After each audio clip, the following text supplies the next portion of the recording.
മഹാരാഷ്ട്രയിലെ exit poll ഫലങ്ങൾ കൂടി പുറത്തു വരികയാണ്. 288 അംഗ നിയമസഭയിലേക്ക് മഹായുതി സഖ്യം അധികാരത്തിലേക്ക് എത്തും എന്ന് പറയുന്നു. പക്ഷേ ശക്തമായ പോരാട്ടമാണ് മഹാവികാസ് അഘാഡിയും മഹായുതിയും തമ്മിൽ മഹാരാഷ്ട്രയിൽ നടന്നത്. അതിൽ തീർച്ചയായും നമുക്ക് പോളിംഗ് ശതമാനം കൂടെ അക്കാര്യത്തിൽ പരിഗണിക്കേണ്ടതായിട്ടുണ്ട്.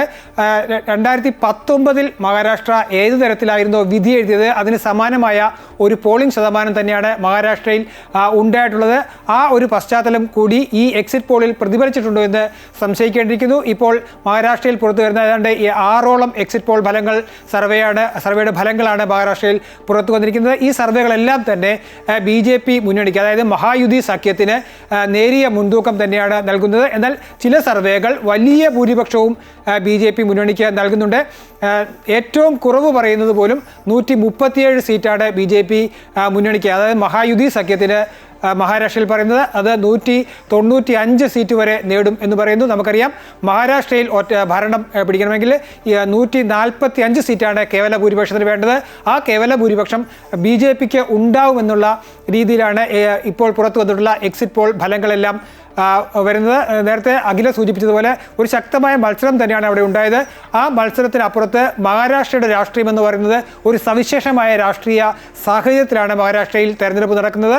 നമുക്കറിയാം മഹാരാഷ്ട്രയിൽ ശിവസേനയും NCPയും രണ്ടായി പിളർന്ന് രണ്ടു പക്ഷത്തായി മത്സരിക്കുന്ന ഒരു സാഹചര്യമാണ് മഹാരാഷ്ട്രയിലുള്ളത്. അതുകൊണ്ട് തന്നെ രണ്ട് ശിവസേനകൾ ആരാണ് ജനങ്ങൾക്കൊപ്പമുള്ള ശിവസേന, ആരാണ് ജനങ്ങളുടെ ശിവസേന എന്ന് തീരുമാനിക്കും. അതുപോലെ ആരാണ് ഏത് NCP ആണ് ജനങ്ങൾ അംഗീകരിച്ച NCP എന്ന് തീരുമാനിക്കപ്പെടുന്ന ഒരു തെരഞ്ഞെടുപ്പ് കൂടിയാണ് ഇപ്പോൾ ഇന്ന് പൂർത്തിയായത്. അതുകൊണ്ട് തന്നെ വളരെ നിർണായകമായിരിക്കുന്നതാണ്.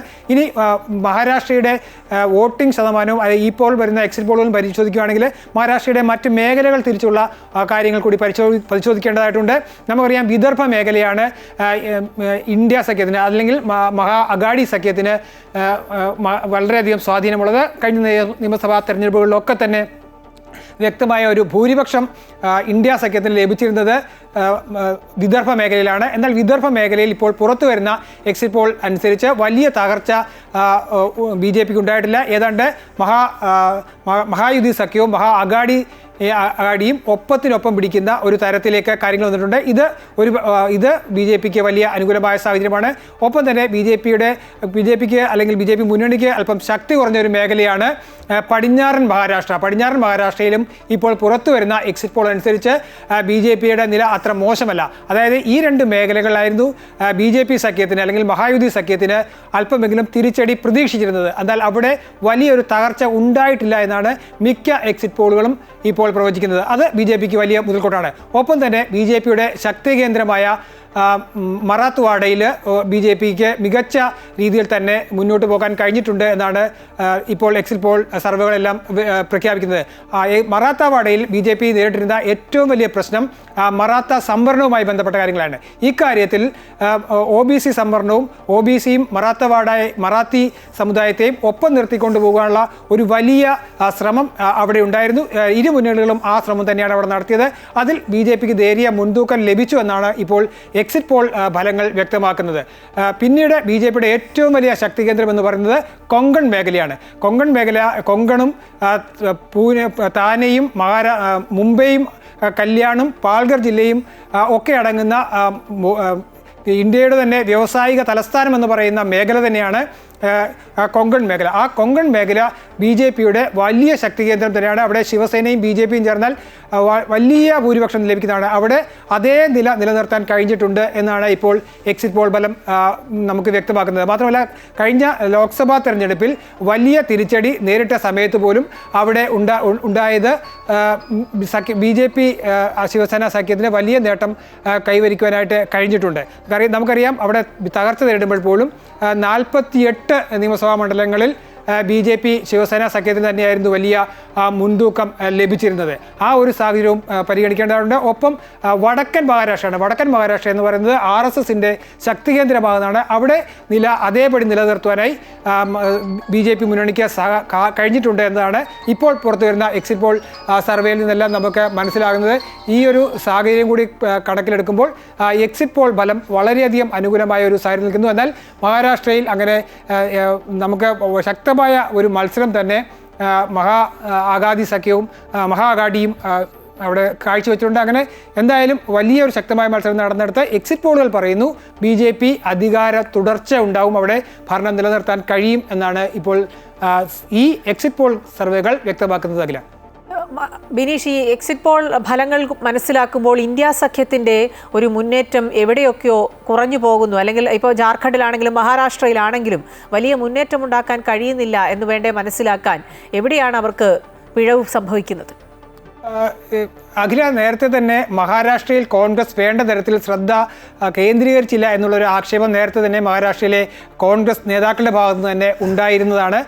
മാത്രമല്ല അവിടെ കോൺഗ്രസ് ഒരു കാലത്ത് മഹാരാഷ്ട്ര അടക്കി ഭരിച്ചിരുന്നത് കോൺഗ്രസ് ആണ്. കോൺഗ്രസിൽ നിന്നും മഹാരാഷ്ട്രയെ പിടിച്ചെടുത്തത് ശിവസേനയാണ്. ബാൽ താക്കറെയുടെ നേതൃത്വമുള്ള ശിവസേന 1995-ൽ മഹാരാഷ്ട്ര പിടിക്കുമ്പോൾ അവിടെ തകർച്ച നേരിട്ടത് കോൺഗ്രസിനാണ്. എന്നാൽ ഇപ്പോൾ ആ ബാൽ താക്കറെയുടെ ശിവസേനയും കോൺഗ്രസും ഒന്നിച്ചു നിൽക്കുന്നു.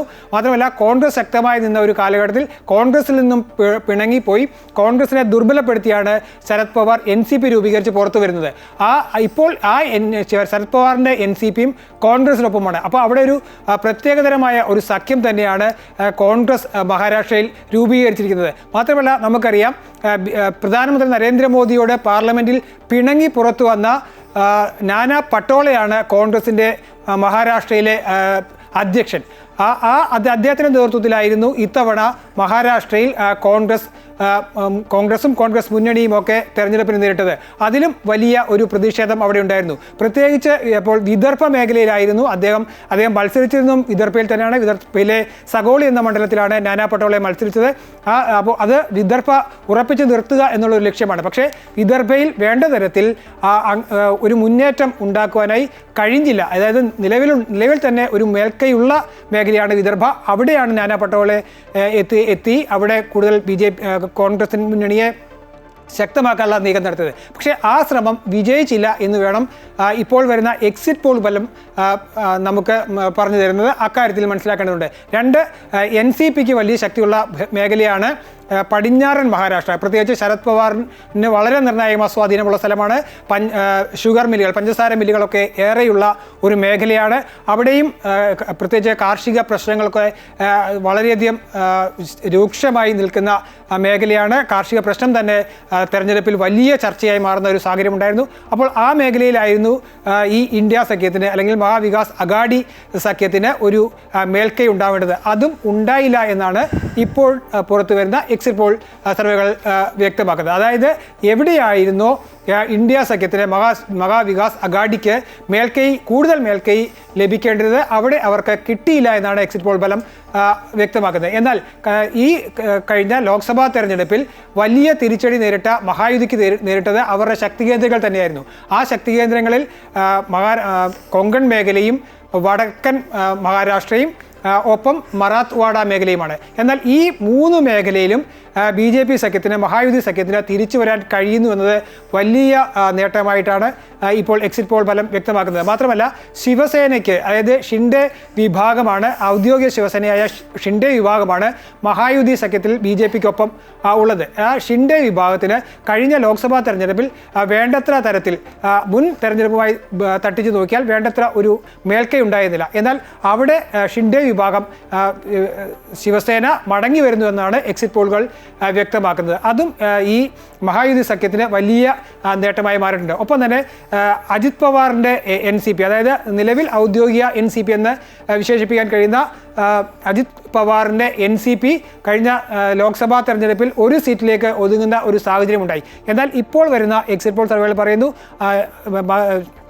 അജിത് പവാറിൻ്റെ NCPക്ക് 22 സീറ്റുകൾ വരെയൊക്കെ ലഭിക്കും എന്നാണ്, നിയമസഭയിൽ ലഭിക്കുമെന്ന് പറയുന്നു. അങ്ങനെ ആ എക്സിറ്റ് പോളുകൾ ഫലം എല്ലാ തരത്തിലും BJP അല്ലെങ്കിൽ മഹായുതി സഖ്യത്തിൻ്റെ ശക്തി കേന്ദ്രങ്ങൾ എല്ലാം തന്നെ അവർ നിലനിർത്തുകയും അതിനെ കൂടുതൽ മികച്ചതാക്കുകയും ചെയ്തിട്ടുണ്ട്. ഏതായാലും തെരഞ്ഞെടുപ്പിൻ്റെ ഫലം വരാൻ ഇനി 2 ദിവസം കൂടി നമ്മൾ കാത്തിരുന്നാൽ മതി. എക്സിറ്റ് പോൾ ഫലങ്ങൾ ശരിയാണോ അല്ലെങ്കിൽ അട്ടിമറികൾ എന്തെങ്കിലും ഉണ്ടായിട്ടുണ്ടോ എന്നുള്ളതെല്ലാം അറിയാം. ന്യൂസ് ഡെസ്കിൽ നിന്ന് ബിനീഷ് കൊട്ടാരത്തിലാണ് വിവരങ്ങൾ പങ്കുവച്ചത്.